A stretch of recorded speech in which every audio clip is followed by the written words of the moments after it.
What up? It's Chris from Laser Lemming and UpandLoaded.com. And you might have noticed that I'm sitting down today. I'm not standing up. My legs still work. Thank you.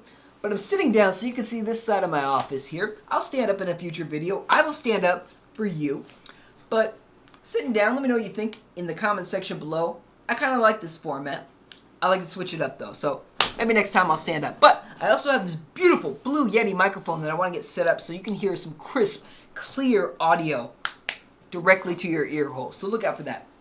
Anyway, we're going to get started here with a multitude of subjects, a plethora of topics to talk about, maybe like 3 or 4, starting with President Trump.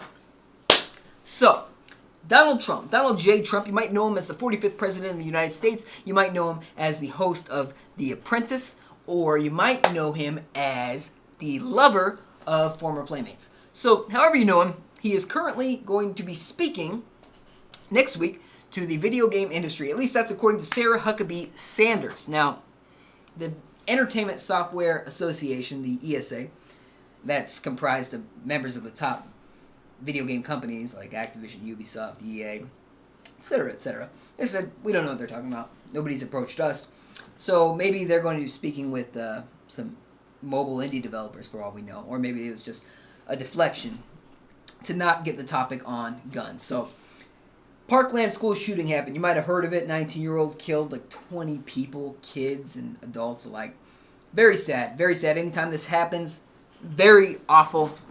Nobody wants to send their kid to school and be worried that their kid might be shot. No kid wants to go to school worried that they might be shot.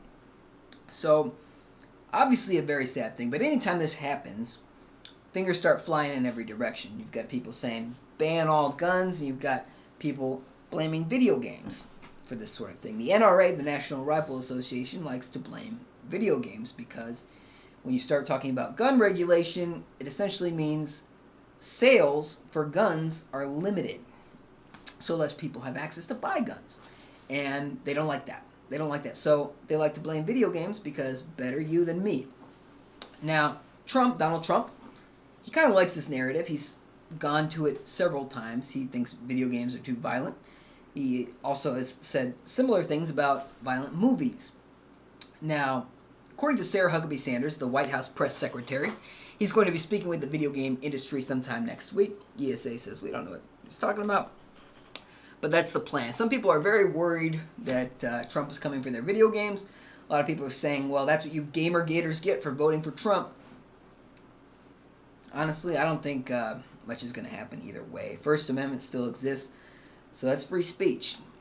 I think some people are not cut out to play ultra-violent video games. I think that's true, but to say that the video games were what caused somebody to pull a trigger in real life, you think this plastic trigger is enough motivation to get somebody to pull a real trigger on multiple people?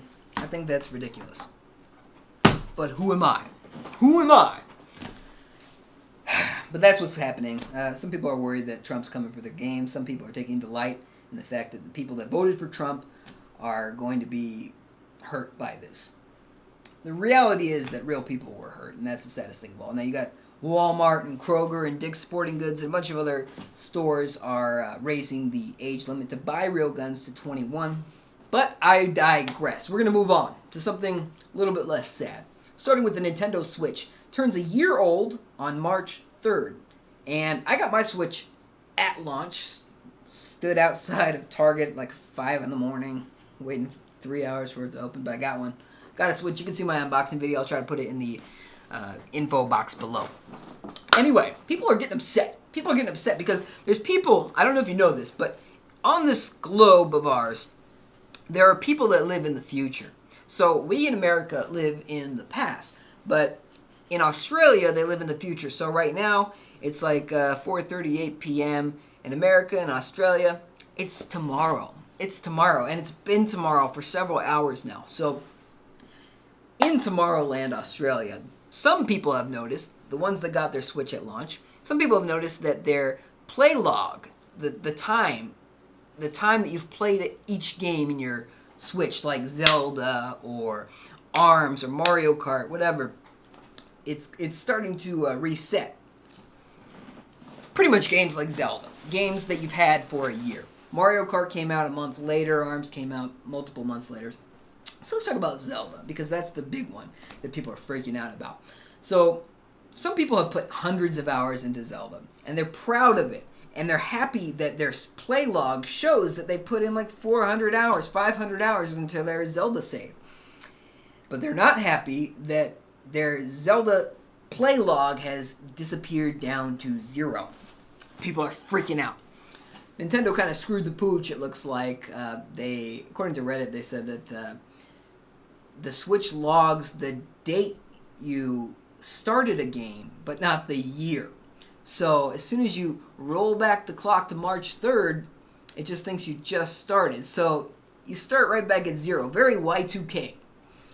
And people are not happy. Some people are really freaking out. Honestly, it's not that big of a deal. I get it. I get why that could be annoying. I don't want my Zelda play log to go away either. I'm sure Nintendo will patch this, but even if it does disappear forever, I still played the game. I still enjoyed it. I don't give a shit if you're measuring e-penises on how long you've played a game. Who cares? Who cares? I mean, that's just me, though. That's just me. If you have a passionate case, a good reason why this is going to very negatively affect you, I'd love to know in the comments section below. Let me know your thoughts on that. But let's move on again. Finally, we're going to be talking about Battlefield. Battlefield 5, or Battlefield V, if you're stupid. So, Battlefield 5, coming out at the end of this year, because all Battlefield games come out in October or November, is heavily rumored by multiple sources around the internet world to be focused on World War II. World War Dos, if you are Spanish. So, this is awesome. This is very refreshing to see that the video game industry still has a few tricks up its sleeves. They still like to try new things like a World War II themed first-person shooter. You might have remembered Activision did the same thing last year, like 6 months ago, with Call of Duty WW2, or World War II. Boots on the ground gameplay. That's what Battlefield 5 will be as well, I'm assuming. Just like Call of Duty Black Ops 4, which is the rumored Call of Duty game for this year. Supposedly hitting the Switch as well, which is also going to be boots on the ground gameplay. At least rumors are saying. So what do you think? What do you think about this fresh new approach and trying World War II video games for the first time? Let me know in the comment section below. What do you think of that? What do you think of Switch log hours just flatlining back to 0? Will Nintendo fix it in time?